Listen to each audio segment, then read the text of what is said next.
Now, I want you to listen very, very carefully. Joe Biden is a pathological, serial, unhinged liar. Unhinged. And I want you to listen to this. This is today. Cut 17, go. With this law, the American people won and special interests lost. Say it again. The American people won and special interests lost. Folks, we're going to lower prescription drug cost, lower health insurance cost, lower energy costs for millions of families. I'm going to take the most aggressive action ever to confront the climate crisis and increase our energy security ever in the whole world. And that's not hyperbole, that's a fact. It's not hyperbole, it's a fact. Boy, we have a man who is so mentally ill. Cut 18, go. This bill will lower the deficit. This bill alone is going to lower the deficit by $300 billion over the next decade. There's not a single reputable economic modeling organization, I looked all day, university, or typical experts in this field who believe that to be the case. Not one. Not one. Go ahead. Because it's going to pay less for prescription drugs. The prescription drug thing kicks in 4 years. That's number one. And number two, we've discussed this at length. If you put a cap on the price of McDonald's hamburgers, McDonald's is going to go out of business, and they're not going to be selling hamburgers anymore. And the development of drugs are a lot more complicated than flipping hamburgers at McDonald's. You look at rent controls all over the country. Look at them in New York, among other places, and see how that impacts the market. Go ahead. Bob, the $350 billion will reduce the deficit my first year. $350 billion reduction. Nobody agrees with that. Nobody.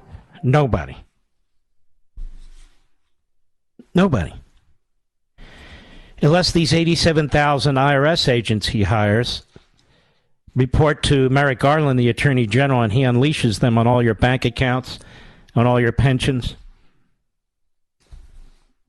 Go ahead. And for this fiscal year, $1.5 trillion reduction in the deficit. Nobody knows where he gets that from. How do you spend trillions more than anybody in human history and reduce the deficit by $1.5 trillion? Math was not his big subject. Of course, nothing was his big subject. But how do you do that? You don't. Go ahead. So I don't want to hear it anymore about big spending Democrats. We spend, but we pay. No, you don't. All right, let me prove to you what a complete and utter liar this man is. We used to do this in the past, but a reminder is necessary right now. We're less than 60 days before an absolutely historically crucial election. NBC News, 1987, cut 20, go. While at Syracuse Law School, Biden was involved in a plagiarism incident. He quoted 5 pages of someone else's work without proper citation. He was given an F, but appealed to the faculty and allowed to repeat the course. He got a B. This comes in the middle of another controversy about plagiarism in Biden's campaign speeches. Today, he dismissed charges that he routinely adopts phrases from other politicians' speeches, called it much ado about nothing. Essentially, Biden said, everyone does it. The notion that every thought or notion or idea you'd have to go back and find and attribute to someone, I think is, quite frankly, ludicrous. But to the political community in Washington, it all seems of a piece. Plagiarism at law school, plagiarism on the stump, for example. But this standard is not a measure of how we can evaluate the condition of our society. It cannot measure the health of our children, the quality of our education, the joy of their play. This is how it sounded when Robert Kennedy said those words in 1968. If the gross national product does not allow for the health of our children, the quality of their education, or the joy of their play. Biden gave Kennedy no credit. He did the same with Neil Kinnock, who was the head of the Labour Party in Britain. See, then we had a real media, not just Trump haters who all need psychiatric exams. Then in 1988, there was this. Cut 21, go. I think I probably have a much higher IQ than you do, I suspect. I went to law school on a full academic scholarship, the only one in my class to have a full academic scholarship. In the first year in law school, I decided I didn't want to be in law school and ended up in the bottom two-thirds of my class, and then decided I wanted to stay, went back to law school, and in fact ended up in the top half of my class. I won the international moot court competition. I was the outstanding student in the political science department at the end of my year. I graduated with 3 degrees from undergraduate school and 165 credits, only need 123 credits, and I'd be delighted to sit down and compare my IQ to yours if you'd like, Frank. Do you realize everything he said there was a bald-faced lie? I'm telling you, he's sick. But he's always been a mental case. It's unbelievable. Every single thing he said there is a lie. A provable lie. But we don't need to go to ancient history. We can go to more recent history. Just in the last 10 years or so. Cut 22, go. And it happens to be, as Barack says, a 3-letter word, jobs, J-O-B-S, jobs. I mean, you got the first sort of mainstream African American who is articulate and bright and clean and a nice-looking guy. I mean, that's a storybook, man. We hold these truths to be self-evident. All men and women created by you know the thing. You cannot go to a 7-Eleven or a Dunkin' Donuts unless you have a slight Indian accent. I'm not joking.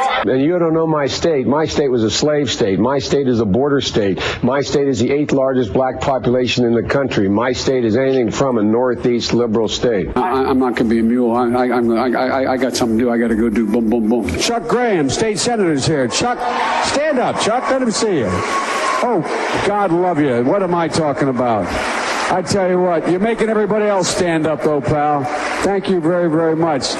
I tell you what, stand up for Chuck. A man who will be the next president of the United States, Barack America. His mom lived in Long Island for 10 years or so. God rest her soul. And although your mom's still alive as your dad passed. God bless her soul. Because we cannot get reelected. We cannot win this reelection. Excuse me, we can only reelect Donald Trump. At any rate, the fact is that I already forgot what the hell I was going to say. I want to be clear. I'm not going nuts. You know, the rapidly rising I don't know. And to get hot, I got hairy legs that turn blonde in the sun. And the kids used to come up and reach in the pool and rub my leg down so it was straight, and then watch the hair come back up again. They'd look at it. So I learned about roaches. I learned about kids jumping on my lap. I'll lead an effective strategy to mobilize true international effort to pressure Putin's kleptocracy. Kleptocracy and the guys who are the kleptocracies. We the people. That's how our Constitution starts, the Declaration. Somewhere between $700 billion and $1.3 trillion. We'll always honor the bravery and selflessness. Now, when President Harris and I... And it goes on and on, a liar, a mental midget, utterly unhinged. And now he's in charge of the economy and the border and our national security. Folks, you were fooled once by the media, by the labor groups, by the billionaire businessmen, by the Democrat Party. They all came together. We read that piece where they were bragging. Well, now we're not fooled anymore. This man needs to be sent back to Rehoboth Beach where he can have a restful few years as the mental midget that he is. I'll be right back.